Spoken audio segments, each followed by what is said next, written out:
Itu kenapa mukjizatnya Quran dahsyat. Itu yang gampang-gampang ya, melihat nyamuk, unta, kerbau itu yang gampang. Anda tak naikkan kelas sedikit menjadi agak ilmiah. Misalnya begini, kamu ahli falak. Misalnya kayak Batu Rehan ya. Itu pasti tahu kalau matahari dan rembulan dibikin Allah itu asyamsu wal qamaru bi husban, bahwa matahari dan rembulan dibikin ini untuk hisab. Walladzi ja'ala syamsa diya wal qamara nura wa qaddarahu manazila li ta'lamu 'adadas sinina wal hisab. Sehingga ketika ternyata betul Samsiyah bisa dihitung menjadi tahun Samsiyah, yang oleh bahasa milenial disebut Masihiyah. Sayyidina Umar agak tersinggung. Sebetulnya yang namanya hisab itu tidak ada hubungannya dengan Masehi dan Hijriyah, itu tidak ada. Semua berdasar matahari atau apa? Rembulan. Lah sialnya yang Samsiyah ini oleh bahasa internasional disebut apa? Masihiyah. Makanya Sayyidina Umar marah terus bilang, ya sudah kalau gitu Qamariyah bikin apa? Hijriyah. Jadi itu sebenarnya nama politik. Sebetulnya kalau objektif yang jadi ukuran ya Samsiyah sama Qamariyah. Berhubung ini sudah diambil tetangga partai sebelah, akhirnya ya kira-kira gitu. Jadi kira-kira seperti itu. Akhirnya kita namanya apa? Hijriyah, apa Samsiyah sama apa? Hijriyah. Sebetulnya yang asli ya Samsiyah, Qamariyah. Tapi nggak apa-apa lah. Dunia itu mesti ada politiknya. Lah yang repot orang-orang fanatik hukum pakai bahasa nasional, itu repot. Jadi misalnya kematian Yesus Kristus, itu mesti Batu Rehan kan nggak percaya, akhirnya ditambahi kematian Sibeh. Karena kalau bilang iya kan percaya, makanya ditambahi apa? Sibeh. Karena menurut orang Islam berkeyakinan Nabi Isa itu nggak terbunuh, maka ditambahi apa? Sibeh. Saya dulu pernah usul, karena beliau itu kalau manggil bahasa itu bude, jadi saya pernah sowan usul, mbak ditulis gini saja, Mbak, kematian Yesus dalam kurung katanya. Tapi mungkin terlalu vulgar ya, jadi akhirnya dibikin apa? Sibeh ya. Di kalender Kudus kan apa? Sibeh ya, ditambahi Sibeh. Ya nggak apa-apa lah, yang penting keyakinannya masih benar gitu, jadi masih benar. Kalau usulan saya terlalu ekstrim, mas dikasih apa? Ya karena memang begitu kan, kita berkeyakinan Nabi Isa itu gak terbunuh. Wa ma qataluhu wa ma sholabuhu walakin syubbihalahu. Jadi ini saya teruskan ya. Ini paling masih seperempat jam ini. Kalau kelamaan sampai dolim itu ganggu kiai lama-lama gitu. Saya tadi sudah bilang sama panitia, orang Indonesia itu gak sopan. Kalau suka kiai itu didatangkan, itu agak masalah sebetulnya. Dalam etika itu masalah. Kalau seneng kiai ya sowan ngaji, jangan sowan di dalam, itu ganggu ya, sowan ngaji saja. Dulu Imam Malik itu anaknya raja itu, Imam Malik itu seangkatan dengan Harun Ar-Rasyid. Makanya jangan berharap kalau saya gampang diundang. Bukan karena saya sombong, memang etikanya seperti itu. Jadi Imam Malik diminta datang ke istana untuk ngajar anak-anaknya Harun apa? Ar-Rasyid. Masyhur Imam Malik tersinggung terus kata bang, al ilmu yu'ta la ya'ti. Ilmu itu disowani bukan sowan. Akhirnya Harun Ar-Rasyid minta anak-anaknya datang ngaji ke Imam Malik. Itu anak presiden. Imam Malik berani, al ilmu yu'ta la ya'ti. Tapi kalian beruntung karena saya hormat sama mbah-mbah saya yang di sini. Wong makom buyut saya itu ya berarti apa ya? Selatannya makamnya Sayyid Ja'far Shadiq itu di situ kan ada makamnya Mbah Soleh, Mbah Maksum, itu mbah-mbah saya. Nah, makanya dulu saya ngaji di sini lama di Damaran itu. Maksudnya lama itu ya mungkin setahun. Karena saya memang mulai kecil di sarang, sampai sekarang saya masih ngajar di sarang. Tapi dulu cukup ya, karena saya kesini sudah hafal Quran, jadi hanya setor setiap hari satu juz, jadi cepat lah. Saya tidak punya masalah ingatan, alhamdulillah, jadi cepat hafal. Saya terangkan lagi ya, ini penting ya, masalah mukjizatnya Quran.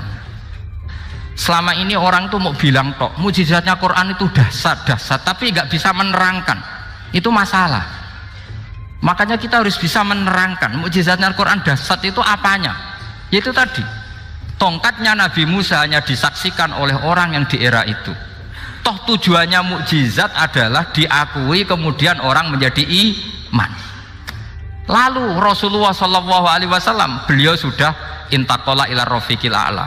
Tapi konsepnya Quran menjadikan orang yang nggak ditunggui beliau tetap iman ila yaumil kiamah. Itu yang maksud fa'arju an aku na aktsarahum tabi'an yaumal kiamah. Mukjizat saya itu cukup Quran kata Nabi, dan dengan mukjizat itu orang akan iman ila yaumil kiamah. Caranya seperti ini. Karena tadi sedahsyat-dahsyatnya mukjizat tujuan utama orang terdikte supaya ikror ngakui kudrohnya Allah.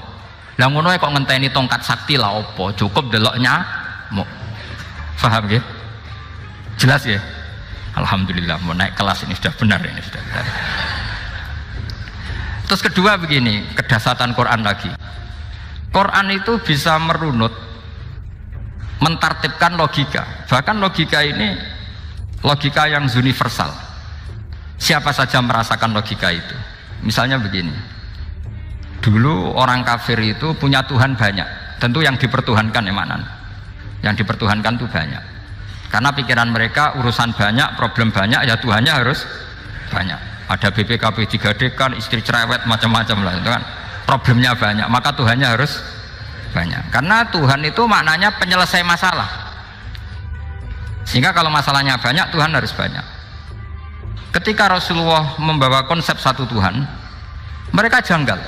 Makanya mereka bilang, aja'alal alihata ilaha wahida inna hadza lasyai'un ujab. Masa Tuhan satu? Ini aneh, nggak bisa. Tuhan harus banyak, karena masalah kita banyak. Itu terpatri, di otak mereka terpatri. Lalu Nabi dengan santai diajari Allah menerangkan, andaikan kalian punya majikan banyak dan perintahnya beda-beda, kamu suka enggak? Ya enggak suka, mat, enggak enak. Punya majikan banyak itu udah enak. Milih mana majikan banyak sama satu? Satu aja, mat. Tuhan kamu adalah majikan kamu. Kalau banyak kamu bingung. Ya mat, satu aja mat. Itu segampang itu. Jadi menggiring, Tuhan itu kan bos kita, tuan kita. Kalau banyak berarti yang memerintah kita banyak, dan bisa konflik bos-bos kita ini karena berebut anak buah tadi. Akhirnya mereka, kalau kamu punya majikan banyak dan perintahnya beda-beda, semuanya minta dilayani, kamu pusing enggak? Ya pusing, mat. Minta mana? Majikan banyak sama satu? Satu saja Muhammad. Ya Tuhan kamu adalah atasan kamu, maka harus satu. Mereka faham. Oke mat, Tuhan satu.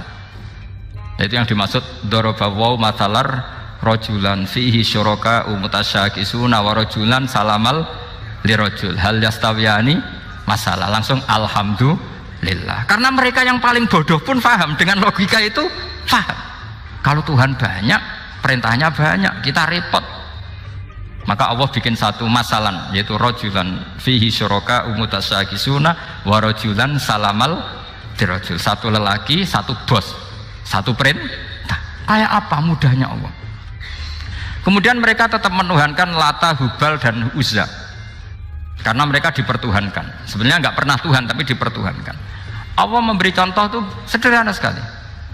Wa daraballahu mathalar rajulaini ahaduhuma abkam la yaqdiru ala syai'in wa huwa kallun ala maulah aina ma yuwajjihu la ya'ti bi khair hal yastawi huwa may ya'muru bil adl. Kata Rasulullah, Lata itu menurut kamu apa? Ya Tuhan kami. Muhammad, Hubal ya Tuhan kami. Uzzah ya Tuhan kami. Lalu kalau mereka kotor ya saya mandikan, kalau hidungnya coplok ya saya tata. Terus kata Rasulullah begini, kamu mau nggak punya budak atau pembantu yang buta, tuli, bisu?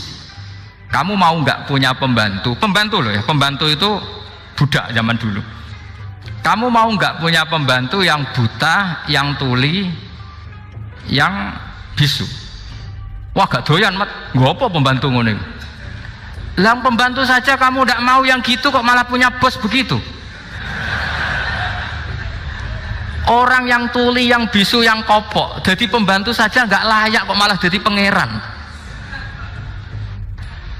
Paham ya? Arca dan berhala itu kan nggak bisa apa-apa. Kamu mau gaji ngasih THR pembantu yang kopok, bisu, picek, mau? Wong jadi pembantu saja nggak sah, kok mau jadi apa? Tuhan atau jadi majikan? Jadi Allah bikin contoh gampang sekali. Wadharaba mathalan rajulaini ahaduma abkam la yaqdiru ala shay'in, nggak bisa apa saja. Wa wakallun amala maulah, anane ngrepoti tok. Inama yuwajjihu la yati bi khair.